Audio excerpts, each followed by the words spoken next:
Hello friend, मैं Rajiv Italian बीजी trainer आपका स्वागत करता हूं एनआर कंप्यूटर एकेडमी में।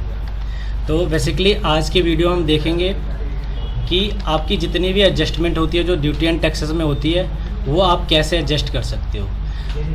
जब भी आप कोई परचेज़ करते हो, टैक्स इन्वॉइस अराइज करते हो या सेल इन्वॉइस अराइज करते हो, तो उस कंडीशन में क्या होता है कि आपकी ड्यूटी एंड टैक्सेस में क्या होता है, अमाउंट जाके खड़ा हो जाता है। तो आप इसको फाइनली एडजस्ट कैसे करेंगे, ठीक है, किस तरीके से होते हैं उसको देखने के लिए आप जाओगे, देखो कहाँ पे, गेटवे ऑफ टैली के बैलेंस शीट पे जाओगे।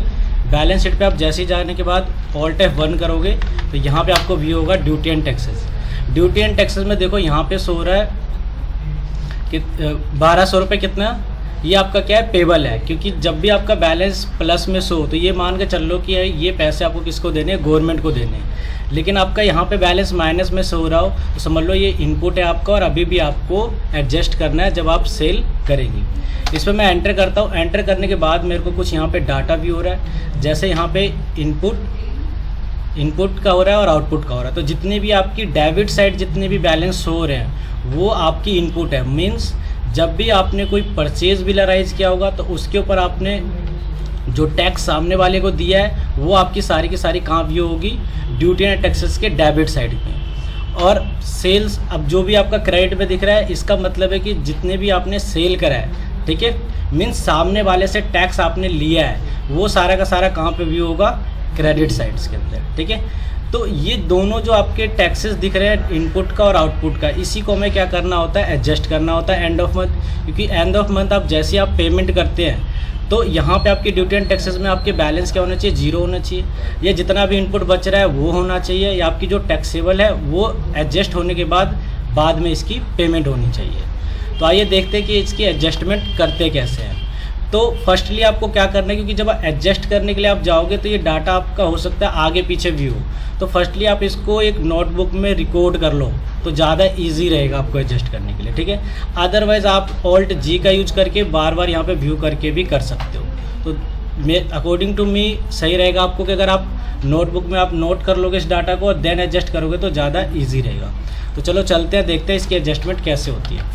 तो एडजस्टमेंट करने के लिए आप क्या करेंगे, गेटवे ऑफ टैली के वाउचर्स पे जाएंगे और वाउचर्स पे जाने के बाद आपको JV वाउचर पे जाना है, मतलब जनरल वाउचर्स। इसके लिए क्या करोगे, F7 करोगे और F7 करने के बाद यहाँ पे आपको जनरल वाउचर व्यू हो जाएंगे। रेफरेंस नंबर डालना है कि आप JV के अंदर कौन सा वाउचर कर रहे हो, तो यहाँ पे 3 आपको ऊपर व्यू भी हो जाएगा, ठीक है। अब यहाँ पे क्या करना है आपको, एडजस्टमेंट किसकी, इनपुट की और आउटपुट की।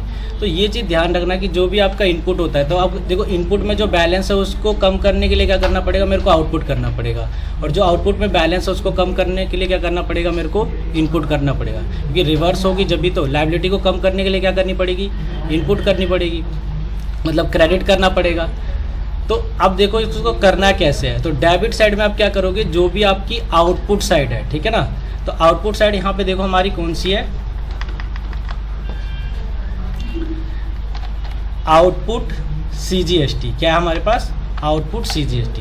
अभी कितना है हमारे पास, 3000। तो मैं यहाँ पे जैसे ही 3000 से एंटर करूँगा तो देखो यहाँ पे आपको बैलेंस दिखा रहा है 0, ठीक है।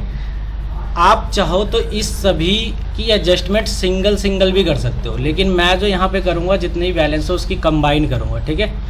तो कंबाइन में करने के लिए आपको फिर से मेरे को DR करनी पड़ेगी और मैं यहाँ पे लूँगा आउटपुट SGST, ठीक है। तो ये भी मेरा कितना है, 3000, ठीक। तो ये दोनों बैलेंस देखो यहाँ पे मेरा क्या दिखा रहा है, 0।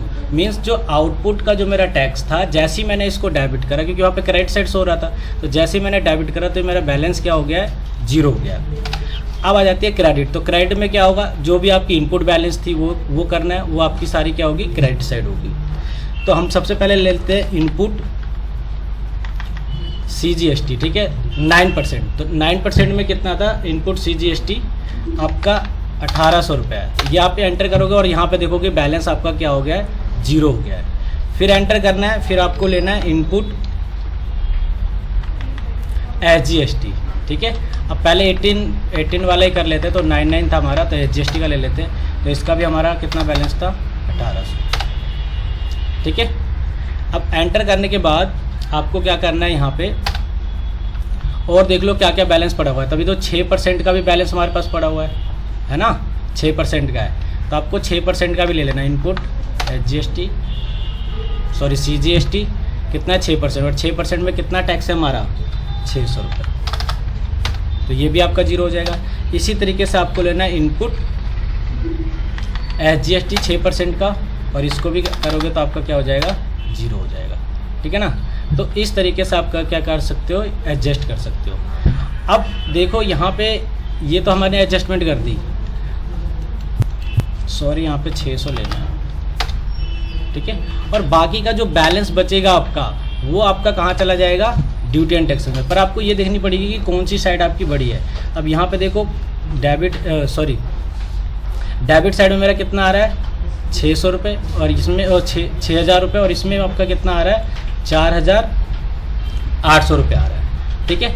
तो इसके अकॉर्डिंग अब मैं देखो यहाँ पे अब क्रेडिट करता हूँ, तो सारा का सारा जो पैसा होगा आप कहाँ पे आपको भेजना है,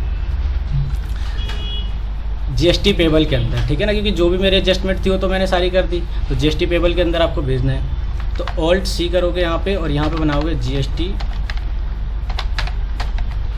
ये हमारे लिए क्या होगा, करंट लायबिलिटी, क्योंकि आपका जो भी बैलेंस बचेगा इनपुट के साथ एडजस्ट करने के बाद, वो आपकी क्या होगी, लायबिलिटी, जो आपको गवर्नमेंट को क्या कराना है, पे करानी है, ठीक है। तो जैसे मैंने यहाँ पे 1200 रुपये लिया, तो अब देखो ये दोनों बैलेंस क्या हो गया, बराबर हो गया। और आपको यही करना था, जो जितनी भी आपकी डेबिट साइड है और जो भी आपकी क्रेडिट साइड है, वो क्या होनी चाहिए, इक्वल होनी चाहिए। तो हमारी जो डेबिट साइड थी उसमें ये बैलेंस था, क्रेडिट साइड थी उसमें ये बैलेंस था, इसके अलावा भी हमारा बच रहा था, तो सारा पैसा कहाँ चला गया, GST पेबल के अंदर। और उसके बाद क्या करोगे, इस एंट्री को सेव करा दोगे। सेव कराने के बाद आपको अगेन क्या करना है, बैलेंस शीट को व्यू करनी है। तो बैलेंस शीट पे आओगे, और जैसे आप बैलेंस शीट पे आओगे तो क्या करोगे, Alt F1 करते ही आपका क्या होगा, ड्यूटी एंड टैक्सेस से जितने भी आपके लेजर्स थे इनपुट वाले, जितने भी आपके आउटपुट वाले थे, वो सारा एडजस्ट हो चुका है। और यहाँ पे आपको कुछ भी नहीं शो हो रहा, क्योंकि मैंने सारी एडजस्टमेंट कर दी है। और एडजस्टमेंट करने के बाद आपको एक नया लेजर व्यू होगा, क्या, GST पेबल। तो यहाँ पे आप देखोगे 1200 रुपये आपको शो हो रहा है। मीन्स GST पेबल का मतलब क्या होता है कि ये टैक्स आपको गवर्नमेंट को पे करानी है। तो एडजस्ट तो हो गई। अब पे कराने के लिए क्या करना है, सिंपली आपको एक पेमेंट की एंट्री करनी है, ठीक है। तो इसके लिए कहाँ जाओगे, आप वाउचर्स पे जाओगे, और वाउचर्स पे जाने के बाद F5 करोगे, किसके लिए, पेमेंट्स के लिए। पेमेंट पे जाने के बाद आपको एंट्री करनी है, GST पेबल को डेबिट करना है, क्योंकि देखो वहाँ पे हमने क्या करा था, क्रेडिट, तो हमेशा अपोजिट चलेगा। उसको कम करने के लिए क्या करनी पड़ेगी, हमें डेबिट करनी पड़ेगी, ठीक है ना। या आप वैसे भी समझ सकते हो कि हमारी एक लायबिलिटी थी, तो लायबिलिटी को बढ़ाने के लिए हमेशा क्या करते हैं, क्रेडिट करते हैं, और उस लायबिलिटी को अगर मैं कम करना चाहता हूँ तो मुझे डेबिट करना पड़ेगा। ये सारी चीज़ें आपने गोल्डन रूल में समझ लिया होगा, तो आपको ईजिली रहेगा ये। तो मेरा कितना टैक्स बन रहा है, 1200 रुपये मैंने एंटर कर दिया। और उसके बाद कैश में मैं क्या करूँगा, इसको पे करा दूँगा। आप चाहे तो कैश या बैंक जिससे भी पे कराना चाहते हैं वो टैक्स पे करा सकते हैं। वैसे 1000 की लिमिट होती है, 1000 तक आप करा सकते हो, बाकी तो आप बैंक से कराइए, ठीक है। तो मैं यहाँ पे चलो बैंक ले लेता हूँ, यस बैंक, और बैंक से मैंने क्या कर दी, इसकी पेमेंट कर दी। पेमेंट करने के बाद आप देखोगे दोबारा से बैलेंस शीट। तो बैलेंस शीट पे जब आप देखोगे तो आपको देखो ड्यूटी एंड टैक्सेस में भी कोई भी बैलेंस नज़र नहीं आ रहा, और पेबल में भी कोई भी बैलेंस नज़र नहीं आ रहा। मीन्स इस महीने का जो भी मेरा ड्यूटी एंड टैक्सेस में टैक्स बन रहा था, वो मैंने एडजस्ट करने के बाद क्या कर दिया है, गवर्नमेंट को पे करा दिया है, ठीक है। अब जो मैंने आपको एडजस्टमेंट बताई है, वो एक सिंपल एडजस्टमेंट है, जिसको मैंने क्या करा है, आउटपुट से इनपुट को माइनस करा है, ठीक है। अगली वीडियो में मैं आपको बताऊंगा कि आप इसको सेटअप रूल के अकॉर्डिंग कैसे कर सकते हो, क्योंकि सेटअप रूल में क्या होता है, कॉन्सेप्ट थोड़ा अलग होता है, ठीक है। और उसमें हमें ये पता चल जाता है कि हमें कौन सा टैक्स पे करना है। मीन्स अगर यहाँ पे तो GST पेबल आ गया, मतलब उसमें ये पता चलेगा कि IGST का कितना टैक्स बना है, CGST का टैक्स कितना बना है, और SGST का। तो आप वैसे वेरीफाई करना चाहते हैं तो आपको क्या करना पड़ेगा, सेटअप रूल का यूज करना पड़ेगा।